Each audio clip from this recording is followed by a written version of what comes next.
I'm Welton Gaddy, host of State of Belief Radio, with our continuing coverage of the 2016 Republican National Convention in Cleveland, Ohio.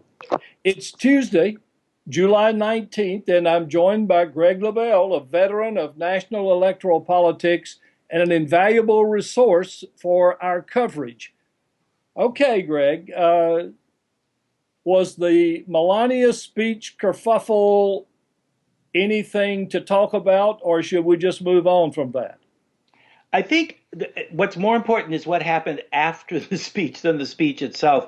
And I think what it shows very quickly, I think, is, well, it raises one question: are there any adults in the room over there who are sort of looking at these things and making decisions? So I think that's a part of it. And it's the other question I think we have to think about is, what does this say about Donald Trump and crisis management, as you will? I mean, they bungled this thing all from the time the first comments came out about the similarities to Michelle Obama's speech.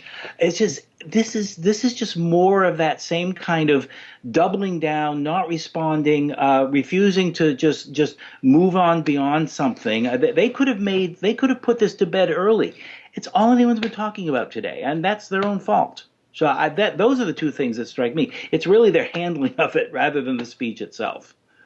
So, what does a campaign do in a situation like this? How do you get back on message when something like this has captured the public imagination?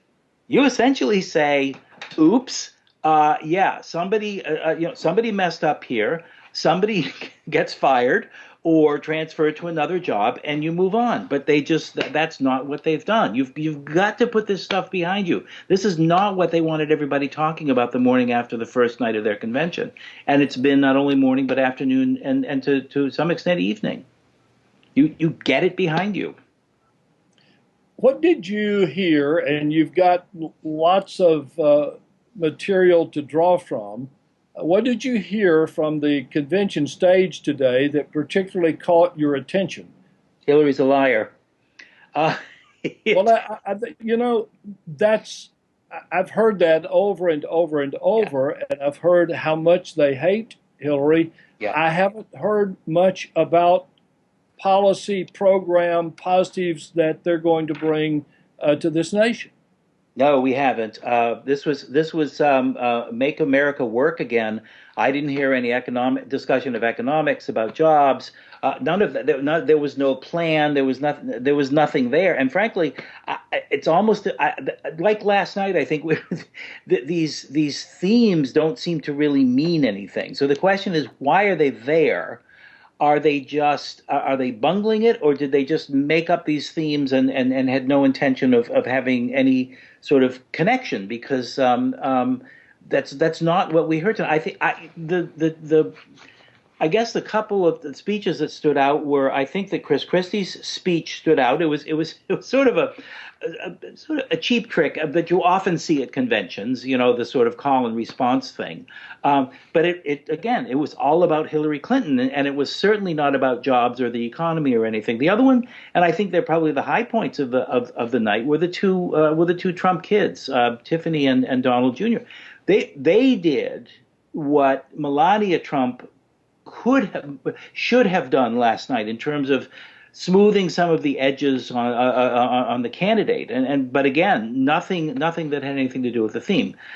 So why do they even have them? It's what I'm trying to figure out. A commentator on one of the networks said that the son actually did what his father had been needing to do but couldn't do, and that is give people reasons for voting for him.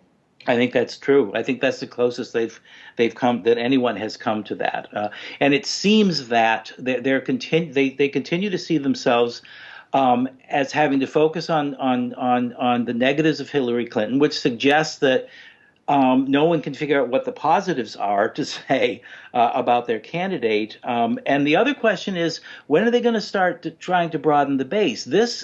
Both nights seem to me to have been directed toward pretty much the folks who are already on board, or at least the people in the room. They know that they need to broaden the base if they're going to win. There doesn't seem to be now we finished second night. There doesn't seem to have been any attempt to do that. This is red meat stuff to the folks who are either true believers or the pragmatists who've just said, okay, we got to go along with this. But that's not. This convention is introducing or reintroducing this guy to the American public, and I don't see it going well. Greg, do you think some Democrats are not taking seriously enough the emotional appeal of some of the speakers at the GOP convention? We were critical of the dark tone when we spoke yesterday, but an awful lot of conservatives seem to be just eating that up. Yeah, I'm concerned about the Democrats not taking this seriously in a sort of a broader sense than just the convention. I'm not sure how the convention will fare with Democrats or even independents, but I do worry that Democrats are maybe not taking the threat of this candidacy as seriously as they should. I think there is potential for Donald Trump to win this thing if Democrats don't take this seriously. I think at the convention, I almost have a sort of an opposite view of the convention.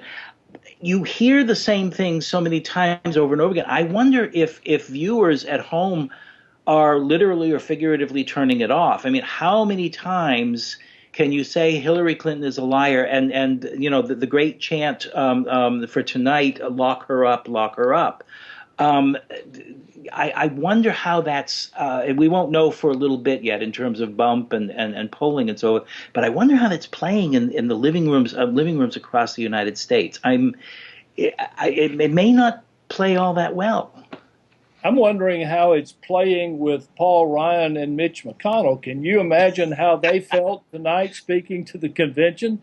And do you think that they either one thought in a million years they'd be doing what they did tonight? I couldn't agree with you more. Ryan continues to make that pitch about growing. He talked about growing the base of the party, about reaching out and so on. So I don't know how he can say that with a straight face with Donald Trump as the nominee of the party, because Donald Trump has done exactly the opposite of that. Mitch McConnell, was booed roundly. The folks in that room, in that hall, do not like Mitch McConnell. He, to them, personifies, I think, all that's wrong with the Republican establishment. I guess there's a lot of swallowing of pride or something in actually going out there and making these speeches for these guys. More's coming tomorrow. George Washington University Assistant Professor of Political Management Greg Lebel, thanks for being with us. I'm Welton Gaddy for State of Belief Radio.